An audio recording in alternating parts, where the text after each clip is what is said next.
Oil ಹಾಕೊಳ್ಳಿ,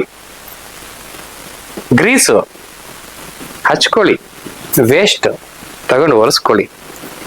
ಆಟೋಮೊಬೈಲ್ಸಿಗೆ ಬೇಕಾಗಿರ್ತಕ್ಕಂಥ ಈ 3 ಪ್ರಾಡಕ್ಟ್ ಒಂದೇ ಜಾಗದಲ್ಲಿ ಸಿಗ್ತಾ ಇದೆ. ಅದು Sainik enterprises. Best quality oil ಕಡಿಮೆ ಬೆಲೆಯಲ್ಲಿ ಪೆಟ್ರೋಲ್ ಇಂಜಿನ್ ಆಗಿರ್ಬೋದು, ಡೀಸೆಲ್ ಇಂಜಿನ್ ಆಗಿರ್ಬೋದು ನಮ್ಮಲ್ಲಿ ಸಿಗುತ್ತೆ. 10 ಲಕ್ಷ ಬೇಕು ಅಂತ ಇಲ್ಲ, 5 ಲಕ್ಷ ಬೇಕು ಅಂತ ಇಲ್ಲ. 2 ಲಕ್ಷ ಇದೆಯಾ ಅಷ್ಟೇ ಸಾಕು. 50,000 ಇದೆಯಾ ಅಷ್ಟೇ ಸಾಕು. 5,000 ಇದೆಯಾ ಅಷ್ಟೇ ಸಾಕು. ಬಿಸ್ನೆಸ್ ಅಂತೂ 100% ಮಾಡ್ಬೋದು, ದುಡಿಮೆ ಅಂತೂ 100% ಆಗುತ್ತೆ. ನೀವು ಹಾಕಿರೋ ಬಂಡವಾಳಕ್ಕೆ ತಕ್ಕನಾಗೆ ದುಡಿಮೆ ಇದ್ದೇ ಇರುತ್ತೆ. ಬನ್ನಿ, ನಮ್ಮ ಪ್ರಾಡಕ್ಟ್ ನ ತಗೊಳ್ಳಿ, ಸೇಲ್ ಮಾಡಿ, ನಿಮ್ಮ ಏರಿಯಾದಲ್ಲಿ ಬಿಸ್ನೆಸ್ ನ ಶುರು ಮಾಡಿ. ಆಡ್ ನ ಅಡ್ವರ್ಟೈಸ್ಮೆಂಟ್ ಗೆ ದುಡ್ಡು ಖರ್ಚು ಮಾಡೋದಿಲ್ಲ. ಹಾ ಸರ್. ಸೊ ಆ ದುಡ್ಡನ್ನ ಕಂಪನಿ ಏನ್ ಮಾಡ್ತಾರೆ, ಗ್ರಾಹಕರಿಗೆ ಕೊಟ್ಬಿಡ್ತಾರೆ. ನೀವಿವಾಗ 1 ಲೀಟರ್ನ ನಿಮ್ ಗಾಡಿಗೆ ಹಾಕಿಸ್ಕೊಂಡಿದೀರಿ ಅಂತಂದ್ರೆ, ನೀವು 2,000 ಕಿಲೋಮೀಟರ್ 3,000 ಕಿಲೋಮೀಟರ್ ಓಡಿದ ಮೇಲೆ ನಿಮಗೆ ಗೊತ್ತಾಗುತ್ತೆ, ಓ ಈ ಆಯಿಲ್ಗೆ ನಾನು ಬರೀ ಕೊಟ್ಟಿದ್ದು 250 300 ರೂಪಾಯಿ. ಬೇರೆ ಕಂಪನಿ ಆಯಿಲ್ 400-450 ರೂಪಾಯಿ ಕೊಟ್ಟು ಹಾಕ್ಸ್ಕೊಂಡಿದ್ದೆ. ಸೊ ಪರ್ಫಾರ್ಮೆನ್ಸ್ ಅದಕ್ಕೂ ಸೇಮ್ ಇತ್ತು, ಇದಕ್ಕೂ ಸೇಮ್ ಇದೆ. ಸೊ ನಿಮಗೆ ಗೊತ್ತಾದ್ಮೇಲೆ ನೀವು ಇನ್ನೊಬ್ರಿಗೆ ಹೇಳ್ತಿರಲ್ವಾ ಸರ್. ಸೊ ಅದೇ ತರನೇ ಈ ಆಯಿಲ್ನ ಖರ್ಚು ಮಾಡೋದಿಲ್ಲ, ಅಡ್ವರ್ಟೈಸ್ಮೆಂಟ್ಗೆ ಕಡಿಮೆ ರೇಟ್ ನಲ್ಲಿ ಗ್ರಾಹಕರಿಗೆ ಕೊಡ್ತಾ ಇದ್ದೀವಿ. ನಮಸ್ಕಾರ ಸರ್. ನಮಸ್ತೆ ಸರ್. ನಮ್ಮೊಂದು ವೀಕ್ಷಕರಿಗೆ ತಮ್ಮೊಂದು ಪರಿಚಯ ಮಾಡ್ಕೊಡ್ತೀರಾ? ಖಂಡಿತ ಸರ್. ನಮ್ಮ ಹೆಸರು ಸುದರ್ಶನ್ ಅಂತ, ಆರ್ಮಿಯಿಂದ ರಿಟೈರ್ಡ್ರು. 18 ವರ್ಷ ಸರ್ವಿಸ್ ಮಾಡಿ ನಾವಿವಾಗ ಸೈನಿಕ್ ಎಂಟರ್ಪ್ರೈಸಸ್ ಅಂತ ಹೇಳಿ ಒಂದು ಕಂಪ್ನಿನ ಸ್ಟಾರ್ಟ್ ಮಾಡಿ 6 ವರ್ಷದಿಂದ ನಾವು ಈ ಕಂಪ್ನಿನ ನಡೆಸ್ತಾ ಇದ್ದೀವಿ ಸರ್. ಓಕೆ ಸರ್, ಈಗ ಈ ವಿಡಿಯೋದಲ್ಲಿ ನಮ್ಮ ವೀಕ್ಷಕರಿಗೆ ಯಾವ ಒಂದು ಉತ್ಪನ್ನದ ಬಗ್ಗೆ ಮಾಹಿತಿ ತಿಳ್ಸಕ್ ಹೊರಟಿದ್ದೀರಿ ಅಂತ ಹೇಳ್ತೀರಾ? ಓಕೆ, ಖಂಡಿತವಾಗ್ಲು ಸರ್. ಇದು ನಮ್ಮ ಹತ್ರ ಜೆಟ್ ಸ್ಪೀಡ್ ಲೂಬ್ರಿಕೆಂಟ್ ಅನ್ನೋದೊಂದು ಆಯಿಲ್ನ ನಾವು ಎಂಟರ್ ಕರ್ನಾಟಕ ನಾವು ಸಪ್ಲೈ ಕಳಿಸ್ತಾ ಇದ್ದೀವಿ. ಇದು ಮ್ಯಾನುಫ್ಯಾಕ್ಚರಿಂಗ್ ಬಂದ್ಬಿಟ್ಟು ಮಹಾರಾಷ್ಟ್ರ. ಹಾಂ ಸರ್. ಮ್ಯಾನುಫ್ಯಾಕ್ಚರಿಂಗ್ ಅಲ್ಲೇ ಆಗ್ತಾ ಇರೋದು. ನಮಗೆ ಎಂಟರ್ ಕರ್ನಾಟಕಕ್ಕೆ ಇಲ್ಲಿಂದ ನಾವು ಸಪ್ಲೈ ಕಳಿಸ್ತಾ ಇದ್ದೀವಿ ಸರ್.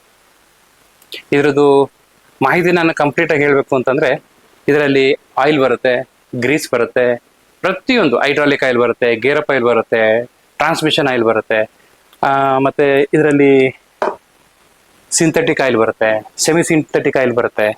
ಈ ಆಯಿಲ್ ಇಲ್ಲ ಅನ್ನಂಗಿಲ್ಲ, ಪ್ರತಿಯೊಂದು ಆಯಿಲು, ಪ್ರತಿಯೊಂದು ಕ್ವಾಲಿಟಿ ಆಯಿಲು ಇಲ್ಲಿ ನಮ್ಮ ಹತ್ರ ಸಿಗುತ್ತೆ. ಸೊ ಇದ್ರ ಬಗ್ಗೆ ಕಂಪ್ಲೀಟಾಗಿ ಹೇಳಬೇಕು ಅಂತಂದರೆ, ನಮ್ಮ ಆಯಿಲ್ ಕಂಪ್ನಿಯ ಮ್ಯಾನೇಜರ್ ಆದಂಥ ನಮ್ಮ ಇವರು ನಿಮಗೆ ಇಂಟ್ರೊಡ್ಯೂಸ್ ಮಾಡಿಸ್ಕೊಡ್ತಾರೆ. ಬನ್ನಿ ಸರ್. ನಮಸ್ತೆ, ನನ್ನ ಹೆಸರು ತಮ್ಮಯ್ಯ ಅಂತ ಹೇಳಿ, ಆಯಿಲ್ ಮ್ಯಾನೇಜರು. ಇದು ಆಯಿಲ್ ಬಂದು ನಿಮಗೆ ತಿಳಿಸ್ಕೊಡ್ತಾ ಇದ್ದೀನಿ ನೋಡಿ. ಇದು 20W40 SM ಗ್ರೇಡು ಪೆಟ್ರೋಲ್ ಇಂಜಿನ್ಗೆ ಹಾಕೋಂಥ ಆಯಿಲ್ ಇದು. ಸೊ ಅದೇ ರೀತಿ ನಿಮಗೆ 1540 ಬರುತ್ತೆ ಸರ್. ಇದು ಡೀಸೆಲ್ ಇಂಜಿನ್ಗೆ ಹಾಕೋಂಥ ಆಯಿಲ್ ಇದು. ಸೊ 4 ವೀಲರು ಆಲ್ರೌಂಡ್ ಎಲ್ಲ ವೆಹಿಕಲ್ಗೂ ಹಾಕ್ಬೋದು. ಡೀಸೆಲ್ದು ಏನು ಬರುತ್ತೆ ಎಲ್ಲ ವೆಹಿಕಲ್ಗೂ ಹಾಕ್ಬೋದು. ಇದು ಅಂದ್ರೆ 2 ವೀಲರ್ಗೂ ಯೂಸ್ ಮಾಡ್ಬೋದಾ? 2 ವೀಲರ್ ಅಲ್ಲ ಸರ್, ಓನ್ಲಿ ಡೀಸೆಲ್ ಗಾಡಿ. 15W40 ಓನ್ಲಿ ಡೀಸೆಲ್ ಗಾಡಿ. ಇದು 2040 ಅಂತ ಹೇಳಿ ಸರ್. ಇದು SM ಗ್ರೇಡು 2 ವೀಲರಿಗೆ ಮಾತ್ರ. ಇದು ಪೆಟ್ರೋಲ್ ಗಾಡಿಗೆ ಹಾಕೋದು ಸರ್ ಇದು. ಅದೇ ರೀತಿ ನಿಮಗೆ 800 ml ಬರುತ್ತೆ ಸರ್. ಅದ್ರಾಗ ಫುಲ್ಲಿ ಸಿಂಥೆಟಿಕ್ಕು ಬರುತ್ತೆ. ಅದು ನಿಮ್ಗೆ ಯಾವ್ದು ಬರುತ್ತೆ ಅದು ನೋಡಿ ನೀವು ಚಾಯ್ಸ್ ಮಾಡಿ ಹಾಕ್ಕೊಬೋದು. ಸಿಂಥೆಟಿಕ್ ಅಂದ್ರೆ ಸ್ವಲ್ಪ ಇಂಜಿನ್ ಸ್ಮೂತಾಗಿ ಓಡುತ್ತೆ. ಅದರಿಂದ ನಿಮ್ಗೆ ಯಾವ ರೀತಿ ಅನುಕೂಲ ಇರುತ್ತೆ, ಬಜೆಟ್ ಮೇಲೆ ಅದು ಡಿವೈಡ್ ಆಗುತ್ತೆ.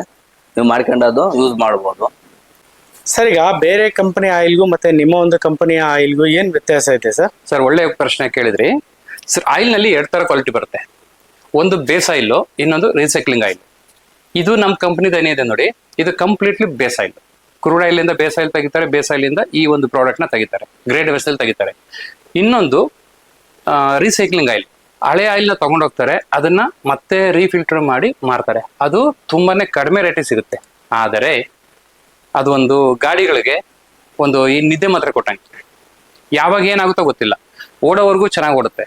ಅದಾದ್ರೆ ಈಗ 10 ರೂಪಾಯಿ 20 ರೂಪಾಯಿ ಕಡಿಮೆ ಸಿಗುತ್ತೆ ಅಂತ ಹೇಳಿ ನಮ್ಮ ಗ್ರಾಹಕರಿಗೆ ಗೊತ್ತಿಲ್ಲ. ಯಾವುದೋ ಒಂದು ಆಯಿಲ್ ಹಾಕಿ ಅಂತ ಹೇಳ್ತಾರೆ, ಮೆಕ್ಯಾನಿಕ್ ಹತ್ರ ಬಿಟ್ಬಿಟ್ಟು ಹೊರಟೋಗ್ಬಿಡ್ತಾರೆ. ಆದರೆ ಮೆಕ್ಯಾನಿಕ್ ಯಾವ ಆಯಿಲ್ ಹಾಕ್ತಾನೆ ಅಂತ ಅವನಿಗೆ ಗೊತ್ತಿಲ್ಲ. ಸೊ ಇದನ್ನ ವೀಕ್ಷಕರು ಖಂಡಿತವಾಗ್ಲೂ ನೀವು ಗಮನದಲ್ಲಿ ಇಟ್ಕೊಳ್ಳಿ. ಯಾವ ಆಯಿಲ್ನ ಹಾಕ್ತಾ ಇದ್ದಾರೆ ಅನ್ನೋದನ್ನ ನಿಮಗೆ ಗೊತ್ತಿರಬೇಕು. ನೀನು ಹಾಕ್ತಿದ್ದಿಲ್ಲಪ್ಪ ಆಯಿಲ್ ಯಾವುದು, ಅದರ ಗ್ರೇಡ್ ಏನು, ಯಾವ ಟೈಮ್ನಲ್ಲಿ ಯಾವ ಆಯಿಲ್ ಹಾಕಬೇಕು ಅನ್ನೋದು ಗ್ರಾಹಕರಿಗೆ ಗೊತ್ತಿದ್ರೆ ಅವರ ವೆಹಿಕಲ್ ಏನಿದೆಯಲ್ಲ ಅದು ಸುರಕ್ಷಿತವಾಗಿ ಇರುತ್ತೆ. ನಮ್ಮ ಬ್ರ್ಯಾಂಡಲ್ಲಿ ಏನಿದೆ 20W40 SM ಗ್ರೇಡ್ ಅಂತ ಬರುತ್ತೆ, SJ ಗ್ರೇಡ್ ಅಂತ ಬರುತ್ತೆ, synthetic, semi synthetic, fully synthetic ಅಂತ ಬರುತ್ತೆ. ಸೊ ಇದು ಪೆಟ್ರೋಲ್ ಇಂಜಿನ್ಗೆ ಹಾಕೋದಿದ್ದು. ಸೊ ಅದೇ ಥರನೇ 15W40 ಅಂತ ಬರುತ್ತೆ. ಇದು ಪ್ಯೂರ್ಲಿ ಡೀಸೆಲ್ ಇಂಜಿನ್ಗೆ ಹಾಕೋದು. ಇದರಲ್ಲೂ ಸಹ ಡೀಸೆಲ್ ಇಂಜಿನ್ಗೆ synthetic, semi synthetic, fully synthetic ಅಂತ ಬರುತ್ತೆ. ಸೊ ಯಾವ ಇಂಜಿನಿಗೆ ಯಾವ ಟೈಮ್ನಲ್ಲಿ ಯಾವ ಆಯಿಲ್ ಹಾಕಬೇಕು ಅನ್ನೋದನ್ನ ನಿಖರವಾಗಿ ತಿಳ್ಕೊಂಡು ಗಾಡಿಗಳಿಗೆ ಹಾಕಿಸ್ಬೇಕು. ಎಕ್ಸಾಂಪಲ್ಗೆ ಹೇಳ್ಬೇಕು ಅಂತಂದ್ರೆ ಸಿಂಥೆಟಿಕ್ ಆಯಿಲ್ ಏನಿದೆ ನೋಡಿ, ಚಳಿಗಾಲದಲ್ಲಿ ಯೂಸ್ ಮಾಡ್ತೀವಿ. 250cc ಮೇಲೆ ಇರ್ತಕ್ಕಂಥ ಗಾಡಿಗಳಿಗೆ ಯೂಸ್ ಮಾಡ್ತೀವಿ. ಯಾಕೆ ಅಂತಂದ್ರೆ ಅದ್ರದ್ದು ಸೈಕ್ಲಿಂಗ್ ಏನಿರುತ್ತೆ ನೋಡಿ, ಥಿಕ್ನೆಸ್ ಕಮ್ಮಿ ಇರೋದ್ರಿಂದ ತಿನ್ನ ಇರುತ್ತೆ. ಸೊ ಫಾಸ್ಟ್ ಆಗಿ ಸೈಕ್ಲಿಂಗ್ ಆಗುತ್ತೆ. ಅದೇ SJ ಗ್ರೇಡ್ ತಗೊಂಡ್ರೆ ಸ್ವಲ್ಪ ಥಿಕ್ನೆಸ್ ಜಾಸ್ತಿ ಇರುತ್ತೆ. ಅದು ಬೇಸಿಗೆ ಕಾಲದಲ್ಲಿ ಹಾಕ್ತೀವಿ, ಯಾಕೆಂದ್ರೆ ಹೀಟ್ ಜಾಸ್ತಿ ಇರುತ್ತೆ, ಬೇಗ ಅದು ತೆಳ್ಳಗಾಗುತ್ತೆ. ಸೊ ಈ ತರ ಒಂದು ಟೆಕ್ನಿಕಲ್ ಪಾಯಿಂಟ್ ಇರುತ್ತೆ. ಮೆಕ್ಯಾನಿಕ್ ಹತ್ರ ಕೇಳಿ ನೀವು ಹಾಕಿಸ್ಕೊಬೇಕಾಗುತ್ತೆ. ಸೊ ಅದೇ ತರನೇ ನಮ್ಮ ಹತ್ರ ಗ್ರೀಸ್ ಇದೆ. ಗ್ರೀಸ್ ಇದೆ, ಇದನ್ನ ಪಿನ್ ಗ್ರೀಸ್ ಅಂತ ಹೇಳ್ತೀವಿ, ರೆಡ್ ಗ್ರೀಸ್, ಬೇರಿಂಗ್ ಗ್ರೀಸ್ ಅಂತ ಬರುತ್ತೆ. ಆಮೇಲೆ ಇದರಲ್ಲಿ ಜೆಲ್ ಗ್ರೀಸ್ ಅಂತ ಬರುತ್ತೆ. ಪ್ಲಸ್ ಅದರಲ್ಲಿ ತುಂಬಾನೇ ವೆರೈಟೀಸ್ ತುಂಬಾನೇ ಬರುತ್ತೆ. ಯಾವುದಕ್ಕೆ ಯಾವ ಗ್ರೀಸ್ ಹಾಕ್ಬೇಕು ಅನ್ನೋದು ಮೆಕ್ಯಾನಿಕ್ಗೆ ಗೊತ್ತಿರುತ್ತೆ. ಸೊ ಅದನ್ನ ನಾವು ಕೇಳಿ ಅವ್ರ ಹತ್ರ ಹಾಕ್ಸ್ಕೊಬೇಕಾಗುತ್ತೆ ಸರ್. ಸೊ ಅದೇ ತರನೇ ಹೈಡ್ರಾಲಿಕ್ ಆಯಿಲ್ ಬರುತ್ತೆ ನೋಡಿ, ಇದು ಹೈಡ್ರಾಲಿಕ್ ಆಯಿಲ್. ಹೈಡ್ರಾಲಿಕ್ ಆಯಿಲ್ ಆದ್ಮೇಲೆ ಇದು ನೋಡಿ ಎಕ್ಸ್ಟ್ರಾ ಪವರ್ ಲೈಫ್ ಅಂತ ಬರುತ್ತೆ, ಎಕ್ಸ್ಟ್ರಾ ಮೈಲೇಜ್ ಅಂತ ಬರುತ್ತೆ. ಇದು 15WF-40 ಇದರಲ್ಲಿ ಇಲ್ಲಿ ನೋಡಿ CI4+ ಅಂತ ಬರುತ್ತೆ, ಇದರಲ್ಲಿ CI4 ಅಂತ ಬರುತ್ತೆ, ಅಥವಾ CF4 ಅಂತ ಬರುತ್ತೆ. ಇದು ನಮಗೆ ಮೇನ್ ಗ್ರೇಡ್ ಬೇಕಾಗಿರೋದು. ಈ ಮೇನ್ ಗ್ರೇಡ್ ಏನಿದೆ, ಈ ಗ್ರೇಡ್ ಮೇಲೆ ಡಿಪೆಂಡ್ ಆಗಿರುತ್ತೆ ಈ ಆಯಿಲ್ ಕ್ವಾಲಿಟಿ. ಸೊ ಇದನ್ನ ಗ್ರಾಹಕರು ಇದನ್ನ ನೋಡಿ ಹಾಕಿಸ್ಕೊಬೇಕು. ಸೊ ಗೊತ್ತಿಲ್ಲ ಯಾವುದೋ ಒಂದು ಆಯಿಲ್ ಹಾಕಪ್ಪ ಅಂತಂದ್ರೆ ಅವ್ರು ಹಾಕ್ಬಿಡ್ತಾರೆ. ನಾಳೆ ದಿನ ಇಂಜಿನ್ ಪ್ರಾಬ್ಲಮ್ ಬಂದ್ರೆ ನಮ್ಗೇನೆ ಸಮಸ್ಯೆ ಆಗೋದು. ಗೇರ್ ಅಪ್ ಆಯಿಲ್ ಅಂತ ಬರುತ್ತೆ, ಗೇರ್ ಅಪ್ ಆಯಿಲ್ ಅಂತ ಬರುತ್ತೆ EP90. ಇದು ಪೌಚಲ್ಲೂ ಬರುತ್ತೆ, ಪ್ಲಸ್ ಇದರಲ್ಲಿ ಟಿನ್ನಲ್ಲೂ ಬರುತ್ತೆ. ಇದು ಟಿನ್ನಲ್ಲಿ ಬರುತ್ತೆ. ಇದು 1 litre tin, 5 litre, 10 litre, 20 litre, 26 litre, ಈ ತರ TQ transmission oil, power steering oil. ಇದು ಪವರ್ ಶೇರಿಂಗಿಗೆ ಯಾವ ಗಾಡಿ ಬೇಕಾದ್ರೂ ಇದನ್ನು ಪವರ್ ಶೇರಿಂಗ್ ಯೂಸ್ ಮಾಡ್ಬೋದು. ಕ್ವಾಲಿಟಿ ಅಲ್ಟಿಮೇಟ್ ಆಗಿದೆ, ಕಡಿಮೆ ರೇಟಲ್ಲಿ ಸಿಗ್ತಾ ಇದೆ. 15WF-40 3 litre can, 10 litre can, 20 litre can, ಈ ತರ ಬರುತ್ತೆ. ಇದು ನೋಡಿ ಗ್ರೀಸು, ರೆಡ್ ಗ್ರೀಸ್ ಅಂತ ಕರೀತಾರೆ ನಾರ್ಮಲ್ ಆಗಿ ಎಲ್ಲರೂ. ಸೊ ಇದರಲ್ಲಿ ವೆರೈಟೀಸ್ ಬರುತ್ತೆ. ರೆಡ್ ಗ್ರೀಸ್ ನಲ್ಲೇ ಕ್ವಾಲಿಟಿ ಬರುತ್ತೆ. ಲಿಥಿಯಂ ಗ್ರೀಸ್ ಅಂತ ಬರುತ್ತೆ. ಅದೇ ತರನೇ ಇದರಲ್ಲಿ ನೋಡಿ, ಇದು ಉದಾಹರಣೆಗೆ ಹೇಳ್ಬೇಕಂದ್ರೆ ಇದು X230 75,000 ಕಿಲೋಮೀಟರ್ ಓಡುತ್ತೆ ಒಂದು ಹಬ್. ಇದೇನು ಬೇರಿಂಗಿಗೆ ಹಾಕ್ತಾರೆ, ಇದು ಬೇರಿಂಗ್ ಗ್ರೀಸು.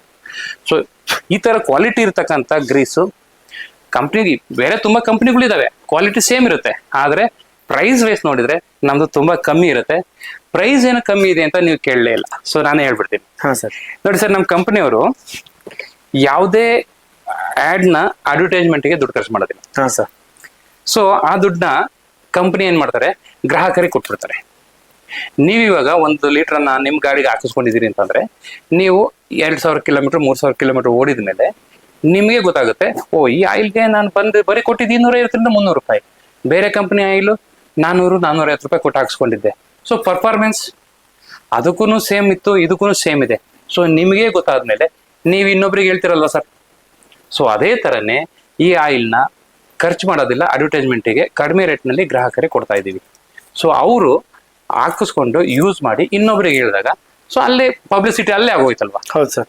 ಸೊ ಹೀಗಾಗಿ ನಮ್ಮ ಕಂಪ್ನಿ ಕಮ್ಮಿ ರೇಟ್ನಲ್ಲಿ ಆಯಿಲ್ ಕೊಡ್ತಾ ಇದೆ ಸರ್. ಈಗ ನೀವು ಈ ಒಂದು ಕಂಪನಿಯ ಆಯಿಲ್ ಗ್ರೀಸ್ ನ ಎಂಟೈರ್ ಕರ್ನಾಟಕಕ್ಕೆ ಡಿಸ್ಟ್ರಿಬ್ಯೂಟ್ ಮಾಡ್ತಾ ಇದ್ದೀರಾ, ಓಕೆ. ಸೊ ಇಲ್ಲಿ ನಾವೇನಾದ್ರೂ ಒಂದು ಬಿಸ್ನೆಸ್ ಆಪರ್ಚುನಿಟಿನ ಹುಡ್ಕೊಂಡು ಬರ್ಬೋದಾ ಸರ್? ಸರ್ ಖಂಡಿತ. ಈ ಬಿಸ್ನೆಸ್ ಆಪರ್ಚುನಿಟಿ ಯಾವ ತರ ಇದೆ ಅಂತಂದ್ರೆ, ಇದರಲ್ಲಿ 3 ತರ ಕೆಲಸ ಮಾಡ್ಬೋದು. ಒಂದು ಡಿಸ್ಟ್ರಿಬ್ಯೂಷನ್ ತಗೊಂಡು ಡಿಸ್ಟ್ರಿಬ್ಯೂಟರ್ ಆಗ್ಬೋದು, ಅಥವಾ ಹೋಲ್ಸೇಲರ್ ಆಗ್ಬೋದು. ಪ್ಲಸ್ ರಿಟೇಲರ್ ಬೇಕಾದ್ರೂ ಮಾಡ್ಬೋದು. ರಿಟೇಲರ್ ಮೀನ್ ಅಂಗಡಿಯವರು, ಅವರು ಬೇಕಾದ್ರೂ ನಮಗೆ ಡೈರೆಕ್ಟ್ ಆಗಿ ಮಿನಿಮಮ್ 20 ಲೀಟ್ರಿಂದ ಎಷ್ಟು ಬೇಕಾದ್ರೂ ಆರ್ಡರ್ ಕೊಟ್ರೆ ನಾವು ಡೈರೆಕ್ಟ್ ಆಗಿ ಅಲ್ಲಿಗೆ ಟ್ರಾನ್ಸ್ಪೋರ್ಟ್ ನಲ್ಲಿ ಕಳಿಸ್ಕೊಡ್ತೀವಿ. ಹೋಲ್ಸೇಲರ್ ಮಿನಿಮಮ್ 50,000 ಇಂದ ಸ್ಟಾರ್ಟ್ ಮಾಡಬೇಕಾಗುತ್ತೆ ಹೋಲ್ಸೇಲರ್ ಬಿಸ್ನೆಸ್, ಅವ್ರಿಗೂ ಸಹ ನಾವು ಟ್ರಾನ್ಸ್ಪೋರ್ಟ್ ನಲ್ಲಿ ಕಳಿಸ್ಕೊಡ್ತೀವಿ. ಡಿಸ್ಟ್ರಿಬ್ಯೂಟರ್ ಮಿನಿಮಮ್ ಮಂತ್ಲಿ 2 ಲಕ್ಷದಿಂದ ಬಿಸ್ನೆಸ್ ಸ್ಟಾರ್ಟ್ ಮಾಡ್ಬೋದು, ಅದಕ್ಕಿಂತ ಕಡಿಮೆಯಿಂದಲೂ ಮಾಡ್ಬೋದು. ಆದರೆ ಕಂಪ್ಲೀಟ್ ಮಾರ್ಜಿನ್ ಅವರಿಗೆ ಸಿಗೋದಿಲ್ಲ, ಕಡಿಮೆ ಸಿಗುತ್ತೆ. ಸೊ ಡಿಸ್ಟ್ರಿಬ್ಯೂಟರ್ ರೇಟೇ ಬೇರೆ ಇರುತ್ತೆ, ಹೋಲ್ಸೇಲರ್ ರೇಟೇ ಬೇರೆ ಇರುತ್ತೆ, ರಿಟೇಲರ್ ರೇಟೇ ಬೇರೆ ಇರುತ್ತೆ. ಅವರು ಯಾವ ಥರ ಕ್ವಾಂಟಿಟಿನ ತೊಗೊತಾರೆ ಅದ್ರ ಮೇಲೆ ಡಿಪೆಂಡ್ ಆಗಿರುತ್ತೆ. ಸೊ ಹೆಚ್ಚಿನ ಮಾಹಿತಿಗೆ ನೀವು ಏನು ತಿಳ್ಕೊಳ್ಳೇಬೇಕು ಅಂತ ನಂಗಿದ್ರೆ ಡೈರೆಕ್ಟಾಗಿ ಬನ್ನಿ, ಅಥವಾ ಫೋನಲ್ಲಿ ನೀವು ಕಾಂಟ್ಯಾಕ್ಟ್ ಮಾಡಿದರೆ ಇದನ್ನೆಲ್ಲ ನಿಮಗೆ ನಾನು ತೋರ್ಸೋಕ್ಕಾಗೋದಿಲ್ಲ. ಹಾಂ ಸರ್. ಸೊ ಹಾಗಾಗಿ ನೀವು ಡೈರೆಕ್ಟಾಗಿ ಬಂದರೆ ನಿಮಗೆ ಕಂಪ್ಲೀಟ್ ಆಗಿ ಡೀಟೇಲ್ ಆಗಿ ನಾವು ತಿಳಿಸ್ಕೊಡ್ತೀವಿ. ಈ ಒಂದು ನಾವು ಬಿಸ್ನೆಸ್ ಮಾಡೋದಕ್ಕೆ ರಿಕ್ವೈರ್ಮೆಂಟ್ ಏನೇನು ಇರುತ್ತೆ ಅಂತ ಹೇಳ್ತೀರಾ? ಓಕೆ ಸರ್, ಇದಕ್ಕೆ ನೀವು ಡಿಸ್ಟ್ರಿಬ್ಯೂಟರ್ ಆಗಬೇಕು, ಹೋಲ್ಸೇಲರ್ ಆಗಬೇಕು ಅಂತಾರೆ GST ಅತ್ಯವಶ್ಯಕ ಮೊದಲನೇದಾಗಿ. ಸೊ ನೀವು GST ಹೋಲ್ಡರ್ ಆಗಿದ್ದು ನಿಮ್ಗೆ ಯಾವ್ದಾದ್ರು ಒಂದು ಫರ್ಮ್ ನೇಮ್ ಇದ್ರೆ ಈ ಬಿಸ್ನೆಸ್ ತುಂಬಾ ಈಸಿ. ಅದೇ ನೀವು ರಿಟೇಲ್ ಅಲ್ಲಿ ಮಾಡ್ತೀನಿ, ಒಂದು 20-25-50 ಸಾವಿರದ ಒಳಗಡೆ ಮಾಡ್ತೀನಿ ಬಿಸ್ನೆಸ್ ಅಂತಾರೆ, GST ಸದ್ಯಕ್ಕೆ ಅವಶ್ಯಕತೆ ಇಲ್ಲ. ಅದು ಟರ್ನ್ ಓವರ್ ಜಾಸ್ತಿ ಆದಂಗೆ ನಿಮಗೆ GST ಬೇಕಾಗುತ್ತೆ ಸರ್.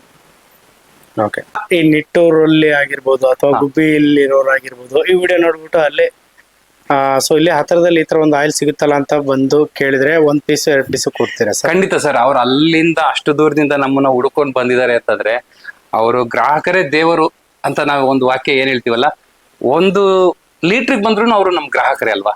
ಸೊ ಅವ್ರಿಗೂ 1 ಲೀಟರ್ ಕೊಡೋಣ ಬಿಡಿ, ಅವ್ರಿಗೂ ಒಂದು ಉಪಯೋಗ ಆಗುತ್ತೆ. ಓಕೆ ಸರ್ ಸರ್, ಈಗ ಒಂದು ಬಿಸ್ನೆಸ್ ಆಪರ್ಚುನಿಟಿ ಇದೆ ಅಂತ ಹೇಳಿದ್ರಲ್ಲ, ಸೊ ಅದ್ರ ಬಗ್ಗೆ ನಾವು ಮಾಹಿತಿ ಪಡ್ಕೋಬೇಕಂದ್ರೆ ನಿಮ್ದೊಂದು ಅಡ್ರೆಸ್ ಮತ್ತೆ ಫೋನ್ ನಂಬರ್ ಹೇಳ್ತೀರಾ? ಖಂಡಿತ ಸರ್. ಫೋನ್ ನಂಬರು ಡಿಸ್ಪ್ಲೇ ನಲ್ಲಿ ಇರುತ್ತೆ. ಅಡ್ರೆಸ್ ಬಂದ್ಬಿಟ್ಟು ನಿಟ್ಟೂರು, ಗುಬ್ಬಿ ತಾಲೂಕು, ತುಮಕೂರು ಡಿಸ್ಟಿಕ್, ಸೈನಿಕ್ ಎಂಟರ್ಪ್ರೈಸಸ್ ಅಂತೇಳಿ ನೀವು ಗೂಗಲ್ ಅಲ್ಲಿ ಸರ್ಚ್ ಮಾಡಿದ್ರು ಬರುತ್ತೆ. ಮ್ಯಾಪ್ ನಲ್ಲೂ ಸಿಗುತ್ತೆ, ಸೈನಿಕ್ ಎಂಟರ್ಪ್ರೈಸಸ್ ನಿಟ್ಟೂರು ಅಂತ ಬರುತ್ತೆ. ಸೊ ಡೈರೆಕ್ಟ್ ನೀವು ಲೊಕೇಶನ್ ಹಾಕೊಂಡ್ ಬೇಕಾದ್ರೂ ಬರ್ಬೋದು. ನಮ್ಮ ಫ್ಯಾಕ್ಟ್ರಿ ಮುಂದ್ಗಡೆನೆ ಬರ್ತೀರಿ ಸರ್ ನೀವು. ಓಕೆ ಸರ್, ಇಷ್ಟೊತ್ತು ಮಾಹಿತಿ ತಿಳಿಸ್ಕೊಡೋದಕ್ಕೆ ಧನ್ಯವಾದಗಳು ಸರ್. ನಮಸ್ತೆ ಸರ್.